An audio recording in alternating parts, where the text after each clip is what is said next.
Thanks for joining us. We'll open it up with an opening statement and then take questions after. Go ahead. Well, you got to give Purdue credit because they shot the heck out of it the whole game. They started the game really shooting well from behind the arc. I thought they cooled off enough where we could make a run, and we did. And as soon as we tied it, they banged down a couple again. So you got to give credit to them. That's the first time I had my 7 guys that we've been counting on, with Durham and Jogo coming off the bench. And I kind of like what I saw, and we got to, try and build on that. Our schedule is not going to let up, and that's a good thing. That's what we signed up for, because Tuesday night will be a great challenge as well. Tom Noy, go ahead. Mike, how big of a challenge is it for you guys when you can't get the 5 starters maybe all on one page scoring together the way you maybe need to?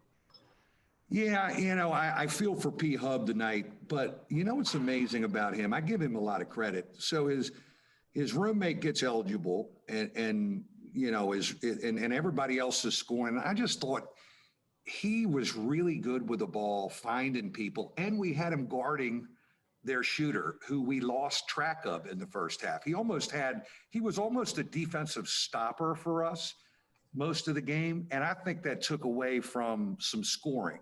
Now, we need him to score some, and he had good looks. He just didn't knock any down. Back to Tom. Can you find answers defensively and on the backboard? Yeah, I think we can. I don't know what those are yet, but there's no question on that end of the floor. We're just given up too much, too easy.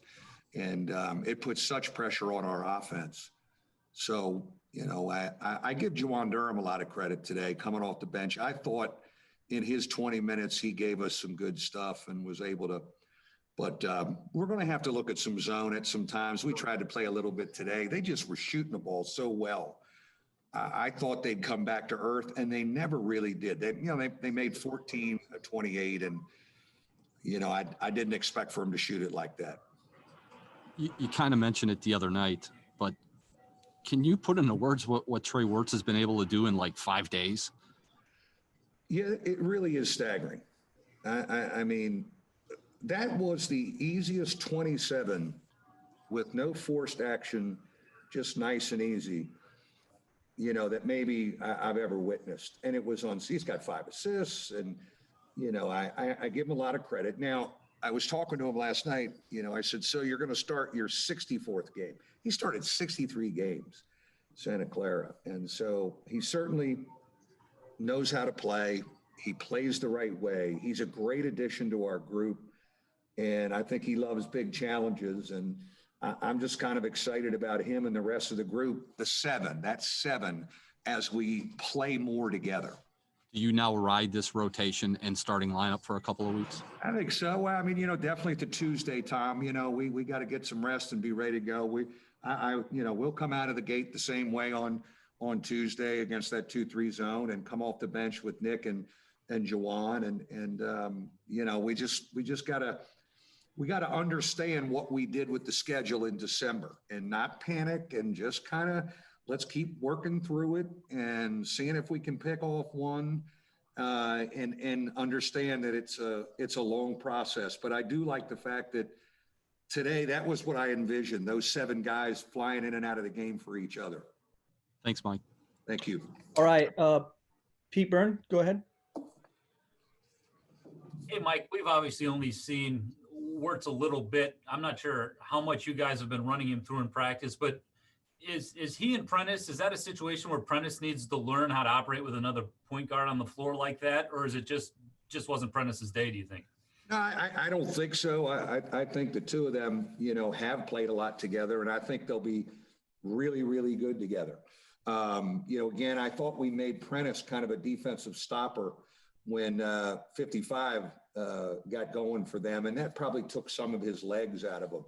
I think you'll see the two of them joined at the hip, scoring the ball, moving forward. But I think with Prentice and Trey, and I'll say Cormac and and Dane, those guys, you know, they're kind of perimeter players who understand the game and they're unselfish. We had 21 assists. We're unselfish, you know, and they share it. And if we continue to do that, we're going to score enough. We just got to figure out how to dig in on that defensive end a little better.